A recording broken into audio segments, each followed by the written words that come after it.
Le Sénégal s'approche de la quarantaine de malades du Covid-19, 38 cas confirmés dont 5 guéris et 33 sous traitement.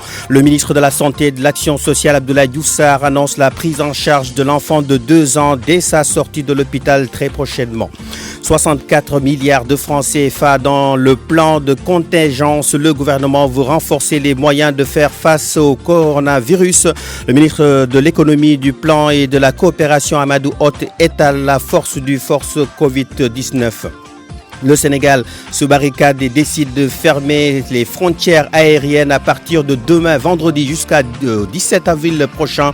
Une mesure qui ne s'applique pas aux vols domestiques entre AIBD et Ziguinchor, aux vols cargo, évacuation sanitaire et vols spéciaux autorisés. La Mauritanie instaure le couvre-feu à l'instant jusqu'à 6 heures du matin.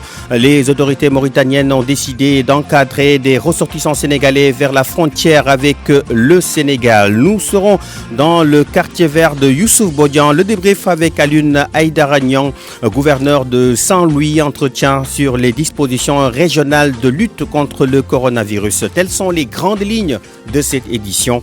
Dans un court instant, le développement. Présentation à la technique Amadi Ndiaye. Mesdames et messieurs, bonsoir. Encore 2 personnes testées positives au coronavirus.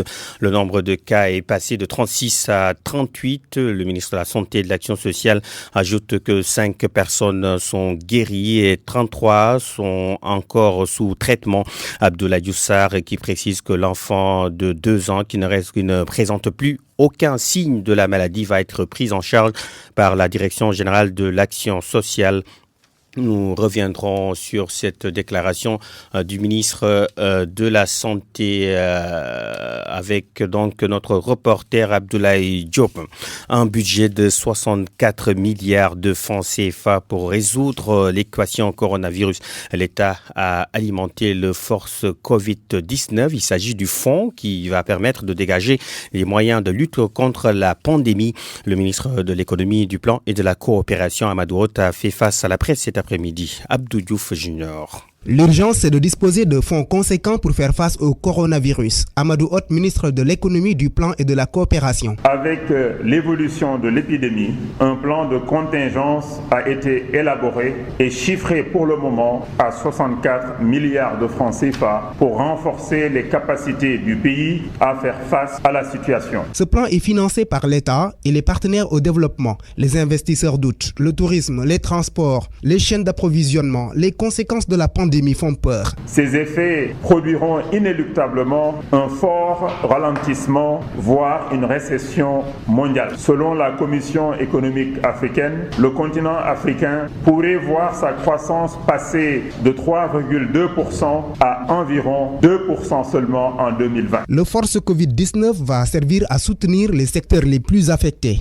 Amadou Hott. La taille du fonds que nous voulons mettre en œuvre dépendra des besoins identifiés sur la base des études, des évaluations et des enquêtes conduites par les différentes structures de l'État en collaboration avec les acteurs économiques et nos partenaires. Des concertations avec les principaux acteurs de notre économie et avec nos partenaires seront lancées incessamment et dès demain. Une réunion des ministres de l'économie de la zone UEMOA va permettre d'identifier la forme de soutien à ces secteurs en rapport avec la Banque centrale. Les projets de l'État en vue ou en cours vont être affectés par la fermeture des frontières à travers le monde.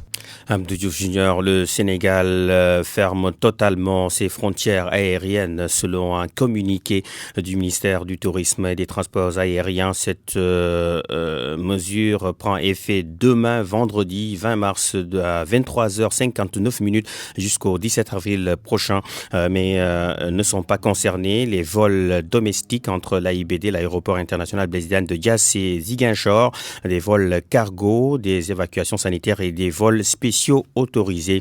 Les émigrés sénégalais, nous en parlons, qui sont retenus à la frontière entre le Maroc et la Mauritanie. Ils sont désormais autorisés à traverser la Mauritanie, mais ils seront escortés jusqu'à la frontière avec le Sénégal.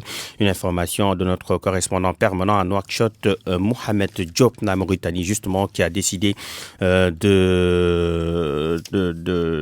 mettre en place un couvre-feu à partir de 18h jusqu'à 6h du matin. Une décision qui prend effet aujourd'hui, jeudi 19 mars 2020. L'alerte est du sous-préfet de Ndam dans la commune de Touba. Il déclare que des émigrés continuent de rallier la cité religieuse en catimini et selon lui, il y a des cas suspects de coronavirus. Le sous-préfet de Ndam l'a dit ce matin lors d'une cérémonie de réception de dons pour le comité local de lutte contre le Covid-19. Mansour Diallo, que nous écoutons au micro de Marema Diop. Depuis que donc, cette pandémie aussi a commencé à prendre de l'ampleur ici à Touba, on a constaté que nous recevons des appels des voisins qui nous signalent l'arrivée de ces immigrés-là, en catimini et en cachette. Et c'est ça le danger. Parce que si tu te caches avec tu es porteur de ce virus, parce que ce virus en phase d'incubation ne se manifeste pas. Tu penses que tu es en bonne santé alors que tu as le virus. Au moment où le virus commence à se manifester dans ton corps, il se trouvera que tu as déjà contaminé beaucoup de personnes. C'est ça le danger de ce virus-là. C'est pourquoi donc les gens commencent à dénoncer tous ces immigrés qui viennent en catimini chez eux. Et ça, je pense que nous aussi, nous saluons, n'est-ce pas, cet acte citoyen. Parce qu'aujourd'hui, une fois dénoncé, nous aussi, nous saisissons le médecin-chef, n'est-ce pas, le corps médical, et qui va se charger de façon très discrète, n'est-ce pas, de saisir la personne, l'immigré concerné, et de le convaincre à venir se faire contrôler et de le mettre en catimini. Ça aussi, on fait ça avec une grande discrétion. Et ça, c'est bien. Il y a des cas, et on est en train de les gérer. Donc voilà, c'est ça, la discrétion aussi. L'hôpital militaire de campagne devrait être livré demain vendredi. Mais notre reporter qui a fait un tour sur les lieux constate que les militaires sont en train de travailler là-dessus. Mais les travaux du centre opérationnel en urgence sanitaire n'ont pas encore débuté. Mohamed Diop. La résidence Khadim Rassoul sur la route de l'héliport est en train de faire sa mue. L'hôpital militaire de campagne qui est en train d'être érigé sur le site prend forme. Sur place, une centaine de militaires de l'intendance et du matériel sont à l'œuvre pour fixer les bâches. L'engin du génie militaire multiplie les allers-retours pour vider de leur contenu les 6 conteneurs disposés dans la cour de la résidence.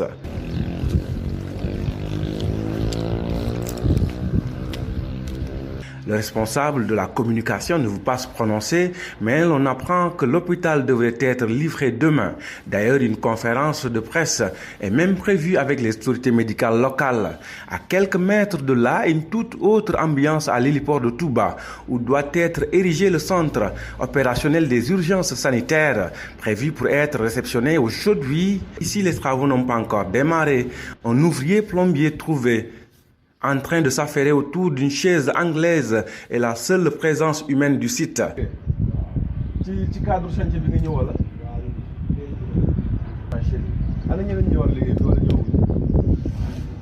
14 patients sont actuellement pris en charge au centre de santé de Darumarnan à Touba. Des sites d'accueil temporaire pour les malades ne sont pas encore livrés. Mohamed Diop, Touba, RFM. Le ministre de la Communication et de la Culture appelle les journalistes à la vigilance dans le traitement des informations liées au Covid-19. Abdoulaye Diop faisait face aux patrons de presse. Ces derniers ont profité de la rencontre pour demander un soutien du ministère afin de mieux faire leur travail et participer activement à la sensibilisation. Compte rendu sur les Thiam. Après plus d'une heure d'échange, le ministre de la Communication et de la Culture a remercié les patrons de presse sur le traitement de l'information concernant le coronavirus. Toutefois, Abdoulaye Diop demande aux professionnels des médias d'être beaucoup plus vigilants, surtout éviter la désinformation. Il y a tous les instruments de communication, à savoir les patrons de presse, à savoir les artistes que nous avons rencontrés hier, pour que tous ensemble nous puissions coordonner notre niveau de réaction.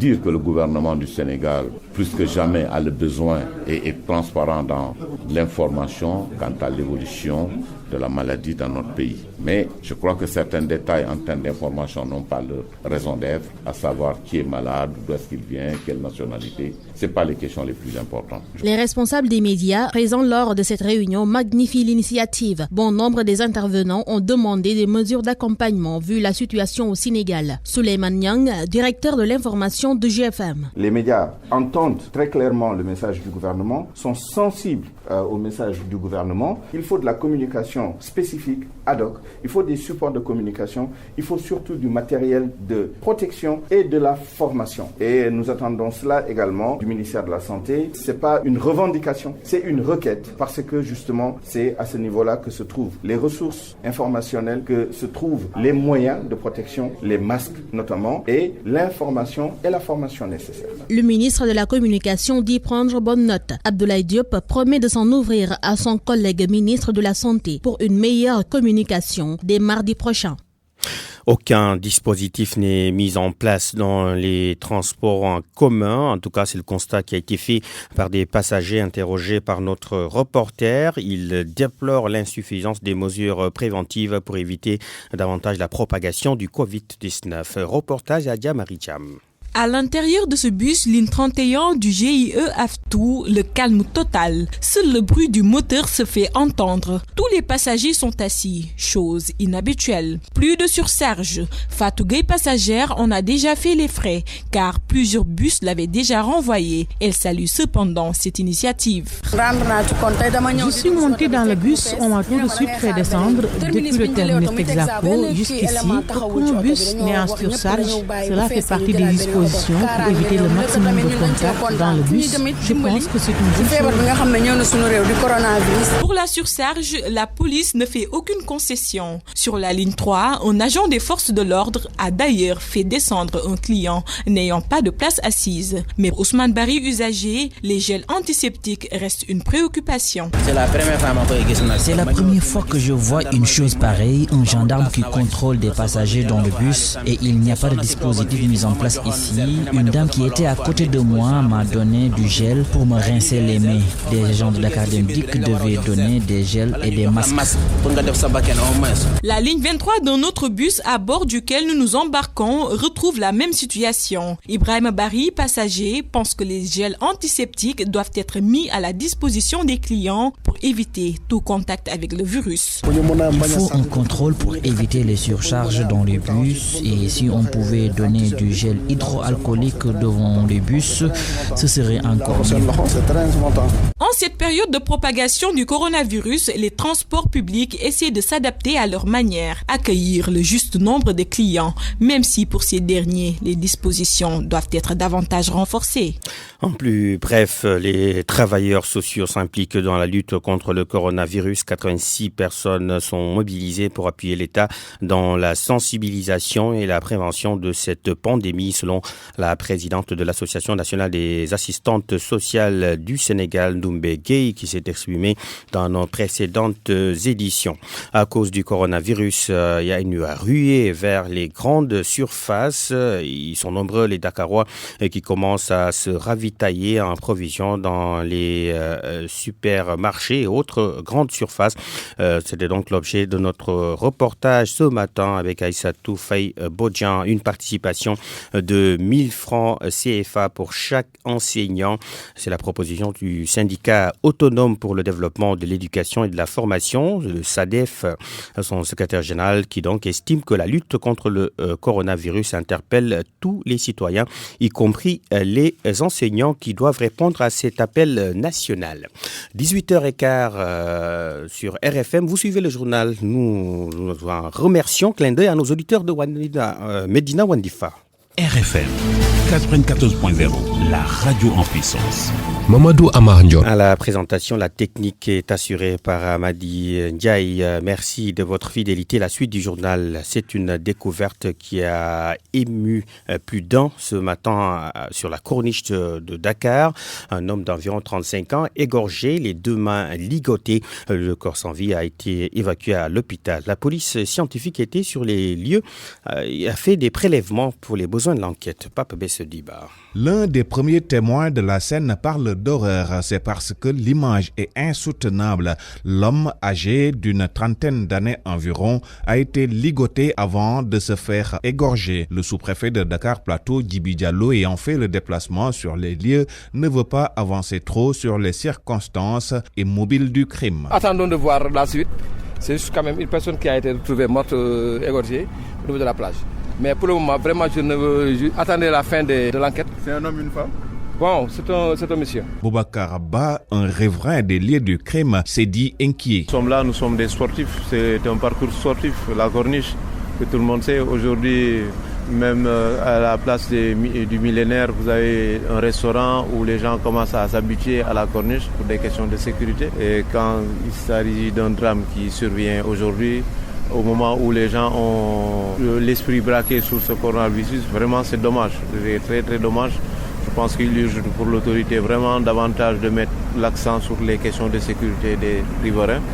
La police scientifique qui a procédé au prélèvement d'usage va mener l'enquête, mais tout porte à croire que le défunt était un sans domicile fixe. RFM Sport.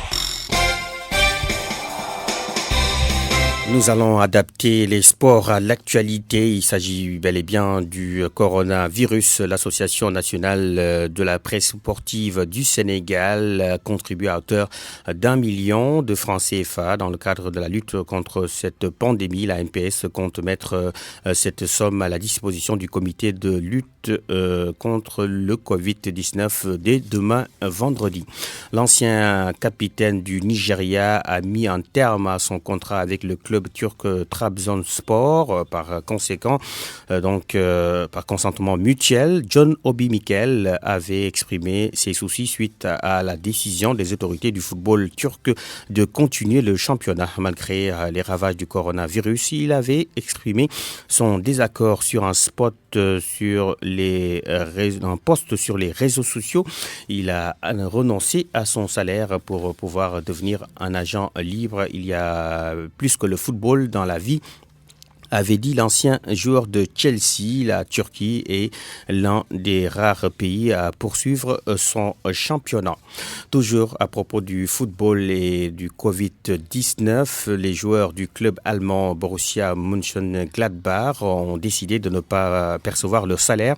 La fédération allemande de football a décidé, elle également, de contribuer à hauteur de 2,5 millions d'euros pour aider le pays dans la lutte. La fédération anglaise de football a annoncé que l'actuel championnat ira à son terme avant le début de la saison 2020-2021. Une très bonne nouvelle pour Liverpool et ses fans qui n'avaient pas l'assurance que le calendrier irait à son terme. Les clubs de la Première Ligue ils se sont réunis ce jeudi et sont tombés d'accord sur l'arrêt du championnat jusqu'au 30 avril prochain. 18h19, nous entrons dans le quartier vert de Youssouf Bodian. Bonsoir. Bonsoir et bienvenue. Les dernières mesures annoncées par le chef de l'État ne semblent pas dissuader les coupeurs de bois. Entre dimanche et lundi, des caïcédras ont été abattus à Dialokunda dans la région de Sédhiou. Les détails avec Max Eklik-Kamfani. C'est une coupe abusive freinée par ces volontaires pour la protection de l'environnement. Imam Mamadou Diallo, président de l'AVPE.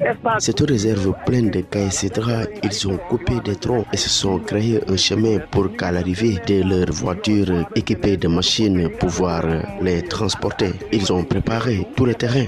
Des gens venus de la Gambie sont suspectés être à l'origine de cet acte quelques jours seulement après la signature d'un accord entre les deux pays pour renforcer la surveillance et lutter contre ce trafic, regrette le président de l'AVPE. Si le terrain ne voit pas d'efficacité, il n'y a rien qui prouve qu'ils sont prêts à protéger la forêt. Acte de dénonciation salué par le chef de secteur des eaux et forêts de Bunkiling qui appelle les populations à adopter ces comportements. Lieutenant Antoine Chao. La surveillance continue de jour en nuit, mais c'est cette population-là qui doit nous aider quand même à appréhender ces coupeurs de bois. là ou bien les complices. On ne peut pas avoir des résultats sans le renseignement. C'est pour cette raison qu'on incite encore la population à nous aider à quand même dénoncer ces gens-là ou bien à éviter d'héberger ces coupeurs-là dans les villages. Une enquête est ouverte pour déterminer les principaux coupables et autres complices, renseigne le lieutenant Chao. Ce sont des ressortissants de la République de Gambie pour pouvoir identifier ces coupeurs-là ou bien éventuellement les complices de ces coupeurs-là. À l'état actuel des choses, on est à ce niveau-là. Max Ekli de Kanfani, le constat, le Sénégal a donc du mal à bien protéger ses forêts. Ailleurs, les nouvelles technologies viennent à la rescousse des agents. Pour y voir plus clair, nous avons sollicité le service TIC de la RFM dirigé par Jo Maron. Bonsoir Jo. Bonsoir Youssouf Bodian. Alors dites-nous comment un drone peut aider à surveiller une forêt.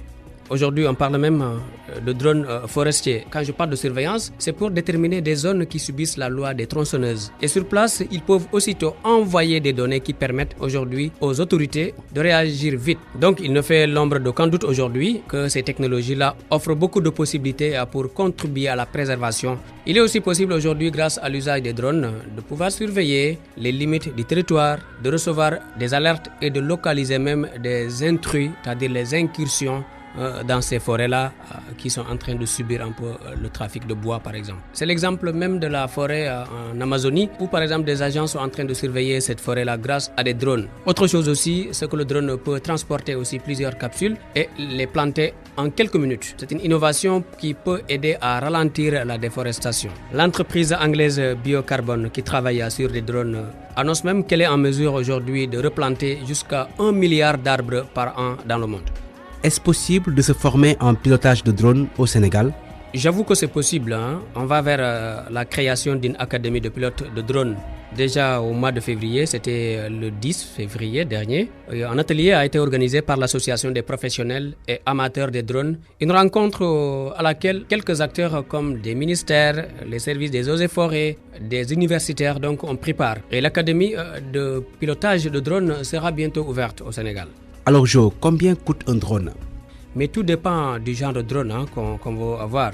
Aujourd'hui, une start-up comme Geomatica utilise 3 types de drones. Le moins cher coûte environ 1,3 million de francs CFA. Mais c'est juste une utilisation pour la vidéo. Donc le prix du drone peut varier selon les champs d'intervention. Geomatica, qui est dirigé par le docteur Labali Touré, qui veut aujourd'hui, grâce à son collaborateur en informaticien, mettre en place ce qu'on appelle le drone made in Sénégal. Il servira donc à répandre surtout de l'insecticide dans les zones où se développent les moustiques, vecteurs du paludisme, l'arrosage de champs avec le liquide adéquat. Labali Touré est docteur en géomatique et enseignant-chercheur à l'université Gaston Berger de Saint-Louis. Son collaborateur, c'est-à-dire l'homme avec qui il travaille dans son projet de création ou bien de conception de drones made in Sénégal, donc Mamadou Wad Diop, qu'on nomme docteur drone, est informaticien de formation et il est technicien aussi en maintenance et réseau informatique. Merci à Jo Maron qui vous donne rendez-vous demain dans Arobase sur RFM. C'était le dernier clic qui referme la page Quartier Vert. À la semaine prochaine, même heure, même quartier. Merci beaucoup Youssouf Bodian. 18h24 le débrief maintenant. Nous sommes en ligne avec Alioune Badara Aïdara Niang. Bonjour. Bonjour. Oui, vous êtes le gouverneur de Saint-Louis. Et quelle est la situation au plan régional concernant la lutte contre le coronavirus? La situation est globalement calme. Que ce soit à Saint-Louis, département, que ce soit à Dagana ou à Pador, les retours d'informations qui nous viennent des préfets chaque matin, analysés par le comité de sécurité, renseignent que la situation est calme. Je parle tantôt de comité de sécurité, puisque moi, dès le départ, j'ai privilégié une approche intégrée, une approche à la fois sécuritaire et médicale, eu égard au profit de la région, qui est très longue, et qui a des ouvertures sur la façade fluviale, la façade maritime et sur le continent. Le réservoir longue frontalière avec la République de Mauritanie. Oui. Raison pour laquelle j'avais privilégié dès le départ une approche intégrée à la fois sécuritaire et médicale. Oui, justement, gouverneur, vous l'avez dit, vous êtes dans une zone frontalière avec la Mauritanie. On a vu des ressortissants sénégalais qui étaient donc, qui voulaient traverser en tout cas, qui ont été escortés par les autorités mauritaniennes jusqu'à la frontière sénégalaise, la partie sénégalaise. Est-ce que vous avez des nouvelles de ces sénégalais? Oui, vous savez, il y a nos compatriotes sénégalais qui étaient coincés dans un territoire mauritanien, venant d'un pays européen. Alors la Mauritanie a fait le choix de les raccompagner jusqu'à la frontière sénégalaise à Rosso. Ils sont au nombre de 25. Ils ne sont pas encore arrivés. Aux dernières nouvelles, quand je m'entretenais avec le directeur général des Sénégal d'extérieur, ils faisaient leur formalité à Nouadhibou. Nous les attendons donc dans la soirée. Et nous, quand vous m'appelez, j'étais en réunion avec mon comité de sécurité, élargi aux autorités médicales, pour que nous analysions la situation et que nous prenions les dispositions nécessaires afin donc de les recevoir et de faire ce qui est nécessaire de faire pour les tester et les amener donc en confinement pendant de nombreux jours indiqués. Tout est en place au niveau des structures sanitaires? Tout est en place. Nous avions le choix de les laisser à la frontière à Rosso ou de les amener jusqu'à Saint-Louis. Finalement, l'équipe médicale, le médecin-chef de région, nous avons décidé de les amener jusqu'à Saint-Louis. J'ai réquisitionné le centre de formation en santé. L'ensemble des bâtiments et des infrastructures ont été réquisitionnés. Les aménagements sont en train d'être faits. Les matelas sont en train d'être acheminés. Et mieux même, nous avons cherché donc avec un restaurateur de la place donc pour leur donner donc à manger. La gendarmerie également a été instruite parce que c'est une zone gendarmerie parce que l'école se situe en Galel. La gendarmerie également donc assurera donc la couverture sécuritaire. Et après la première phase donc de test avec les appareils donc thermoflash, ils seront tous donc convoyés dans 2 bus que nous avons fini de réquisitionner. Le premier bus a été réquisitionné, l'autre a été prêté par le recteur. Nous allons les transporter jusqu'à Saint-Louis, où ils seront donc en confinement pendant le nombre de jours nécessaires. Mais pour certains d'entre eux qui ne présenteraient pas de symptômes, mais pour ceux d'entre eux qui présenteraient donc des symptômes, et nous serons amenés à l'hôpital et puis question donc de les séparer donc des autres. On vous a signalé que c'est à la fois des hommes donc et des femmes. Nous avons donc pris toutes les dispositions donc pour les séparer. Voilà où est-ce que nous en sommes aujourd'hui. Très bien. Merci beaucoup Alioune Aïdara Niang. Merci beaucoup Maud Amar. Je rappelle que vous êtes le gouverneur de Saint-Louis. 18h28, c'est la fin de cette édition.